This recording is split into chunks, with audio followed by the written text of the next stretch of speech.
तो हम लोग अब अधिगम पर चलेंगे।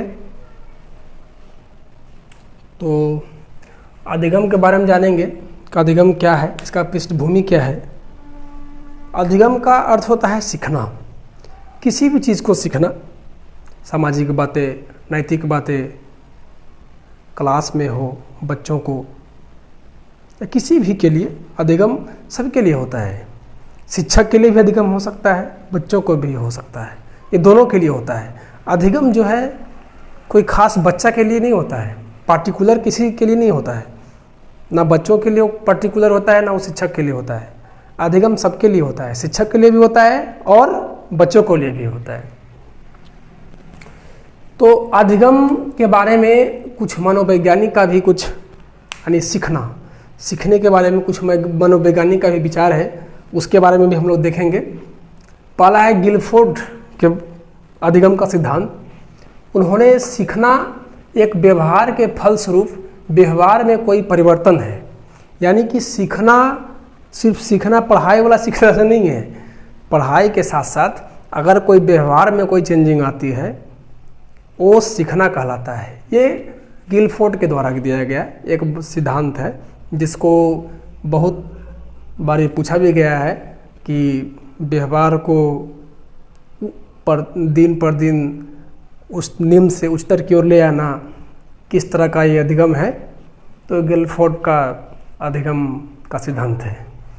दूसरा है स्किनर के द्वारा दिया गया है कि व्यवहार में अर्जन उन्नति की प्रक्रिया को सीखना कहा जाता है। मैंने बात वही हुई कि व्यवहार में कोई भी बातें अगर दिन पर दिन चेंजिंग होते जा रही है, आगे की ओर बढ़ता जा रहा है, वही अधिगम है, वही सीखना है। तो इस तरह से ये दो मनोवैज्ञानिक हैं, इनका आप याद कर रखना होगा, तब जाकर के अधिगम के बारे में आप अच्छे से समझ पाएंगे। तो अधिगम में मैंने पहले बताया कि अधिगम कोई पार्टिकुलर नहीं होता है किसी के लिए, बच्चा के लिए ना कोई शिक्षक के लिए। ये शिक्षक के लिए भी होता है और बच्चों के लिए भी होता है। ये शिक्षक के लिए भी होता है और ये बच्चों के लिए भी होता है। अब बच्चों के लिए कैसे होता है? जैसे अधिगम से किसी विषय में, पाठ्य रुचि में, कोई भी सब्जेक्ट में अभिरुचि का बढ़ना, ये अधिगम है। पर कक्षा का परिवेश में अगर मान लिया जाए कि 80% छात्र अच्छे पढ़ने वाले हैं, तो ये स्वाभाविक बात है कि जो 20% बच्चे हैं वो भी उसको देख करके वो पढ़ने लगेंगे। यही तो अधिगम है। तो इस तरह से परिवेश की ही बातें होती है। छात्रों का प्रशंसा करना, निंदा करना, ये सब अधिगम है। एक वर्ग के अंदर बच्चों के लिए ये अधिगम है।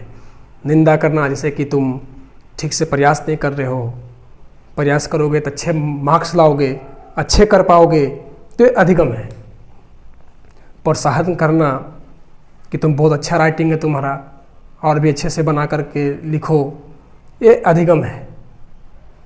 और वही शिक्षक की बात करें तो क्लास में वेल स्मार्ट होना चाहिए।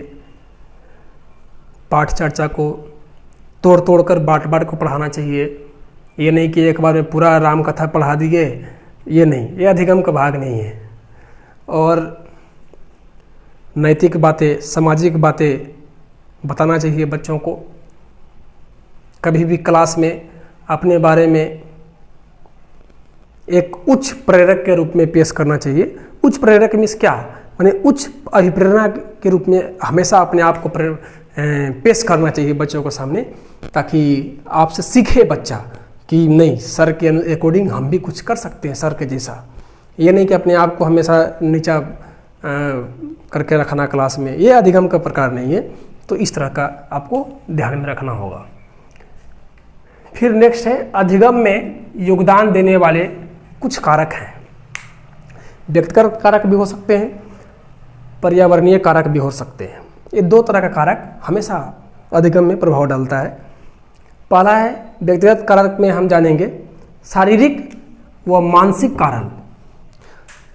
जिस बच्चे का स्वास्थ्य अच्छा हो, चंचल हो, बढ़िया हो, तो समान बच्चा से थोड़ा ज़्यादा सीखता है। ये हमेशा ये नेचर है प्रकृति का, हमेशा ज़्यादा सीखता है। तो ये शारीरिक और मानसिक दोनों स्वस्थ होना चाहिए बच्चों का। बुद्धि का विकास, जैसे मैंने बताया कि अगर मान लीजिए कि 90% बच्चे अगर क्लास में अच्छे से पढ़ रहे हैं तो 10% अपने आप उसको देख कर सीख जाएगा। ये बुद्धि का विकास होना। अनुशासन, डिसिप्लिन होना चाहिए बच्चों को। पाठ्यक्रम की व्यवस्था, पाठ्यक्रम का बच्चों के क्लास में भी कुछ पाठ्यक्रम का चर्चा करना, बताना, छोटे छोटे बातों में उसको सामाजिक जीवन से जोड़कर बताना, नैतिक जीवन से जोड़कर बताना, ये पाठ चर्चा है। ध्यान आकर्षित कराना, बच्चों को पढ़ाई पे ध्यान होना चाहिए क्लास में। ये नहीं कि बच्चा पढ़ रहा है इधर, खिड़की से देख रहा है बाहर, अनडिसिप्लिन में। तो ये सब पे फोकस होना चाहिए बच्चों को। योग्यता और दक्षता, बीच बीच में शिक्षक को उसकी योग्यता और दक्षता को जांच करते रहना चाहिए कि बच्चा कहाँ तक पहुँचा, कितना पहुँचा, उसके अकॉर्डिंग है या नहीं है, क्लास के एवरेज में है या नहीं है, उसका जांच करते रहना चाहिए बीच बीच में। अब पर्यावरणीय कारक क्या है? पर्यावरणीय प्रभाव, जैसे परिवेश अच्छा होना चाहिए बच्चा के सीखने के लिए। परिवेश अगर अच्छा नहीं होगा तो बच्चा सीख नहीं पाएगा, या घर हो या फिर स्कूल हो, सभी जगह अच्छा होना चाहिए परिवेश। वंशानुक्रम मीन्स अपने माता पिता से भी कुछ गुण ऐसे होते हैं जो बच्चे में चले आते हैं। कुछ बच्चे तेज होते हैं, बहुत तेज, कुछ नॉर्मल होते हैं, कुछ मंद बुद्धि थोड़ा होते हैं। ये सब वंशानुक्रम के कारण भी हो सकते हैं। पर्यावरण प्रभाव हो गया, वंशानुक्रम हो गया, कक्षा का परिवेश एवं पर्यावरण प्रभाव दोनों अलग चीज़ है। पर्यावरण प्रभाव का मतलब हुआ कोई बड़ा इलाका, जैसे स्कूल का बाउंड्री, खेल का मैदान, स्कूल का आसपास का परिवेश, ये अच्छा होना चाहिए। और कक्षा का परिवेश, क्लास में साफ सुथरा हो, बातचीत, बच्चों का डिसिप्लिन अच्छा हो, इस तरह से कक्षा का परिवेश भी ठीक होना चाहिए। समूह अध्ययन बच्चों के लिए बहुत ही ये उत्तरदायी होता है। समूह अध्ययन से बहुत फायदे हैं, जिसमें आप ऐसे समझ सकते हैं, अगर कोई समूह वाइज अगर किसी बच्चे को अगर हम बांट देते हैं कुछ खेल के लिए या फिर कुछ पढ़ाई के लिए, तो बच्चे आपस में ग्रुप में कॉम्पिटिटिव की भावना उत्पन्न होती है, जिससे वो आसानी से किसी चीज़ को सीख पाता है, आसानी से किसी खेल से लगाव लगा सकता है। और खेल के लगाव लगाने से या फिर किसी पढ़ाई के प्रति रुचि जगाने से उनका माइंड का विकास होता है, जिससे वो आसानी से सीख पाता है। यही है अधिगम। नेक्स्ट है स्वास्थ्य प्रतियोगिता। समय समय पे स्कूल में खेल संबंधित प्रतियोगिता, स्वास्थ्य संबंधित जांच, विज्ञान का मेला, इस तरह का आयोजन करते रहना चाहिए, जिससे बच्चों का स्वास्थ्य अच्छा परिवेश, स्वास्थ्य प्रतियोगिता अच्छा से हो सके, जिससे वो आसानी से हम इसे पहचान सकते हैं कि कौन से बच्चे किस तरह का है। तो इस तरह से आज का हमारा अभिप्रेरणा एवं अधिगम हुआ। और इससे संबंधित जो पिछले सीटेट में क्वेश्चन पूछे गए हैं उसको आप लोग बनाइएगा, अभिप्रेरणा एवं अधिगम से संबंधित क्वेश्चन को। जो नहीं बनेगा वो आप व्हाट्सएप ग्रुप के माध्यम से, टेलीग्राम चैनल के माध्यम से आप हमारे पास भेज सकते हैं, मैं उसे देखूंगा। और हालांकि ये सारी बातों को ध्यान में रखते हुए क्वेश्चन बन जाएगा। इससे संबंधित एक हम MCQ क्वेश्चन भी हम लिए हैं जो पिछले एग्ज़ाम में पूछा गया है। इससे पहले मैं बता दूं कि आप हमारा क्लास चालू हो गया है, तो आप लोग अधिक से अधिक लोगों को जोड़ने का काम करें, सब्सक्राइब ज़रूर करें, ताकि कोई भी पढ़ाई से संबंधित कोई भी टॉपिक आपके पास आसानी से पहुंच सके। इसलिए सब्सक्राइब किया जाता है, ताकि वो आसानी से आपके पास नोटिफिकेशन पहुंच सके कि क्लास हुआ है, तो आप आसानी से उसे देख सकते हैं।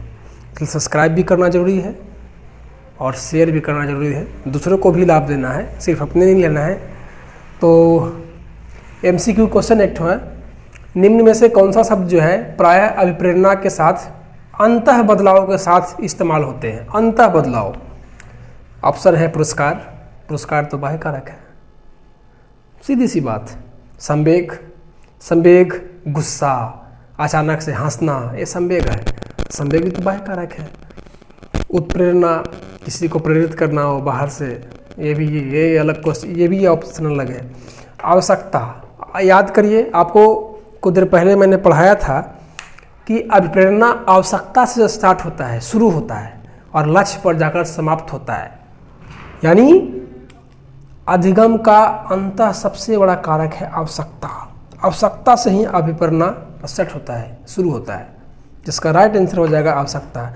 जो पिछले स्टेट एग्जाम में पूछा गया क्वेश्चन है ये, तो आप इस तरह से प्रीवियस ईयर का क्वेश्चन को आप बनाइएगा। जो नहीं बनेगा टेलीग्राम चैनल के माध्यम से हमें भेजिएगा, फिर हम नेक्स्ट क्लास में मिलते हैं। जब तक के लिए best of luck, thank you.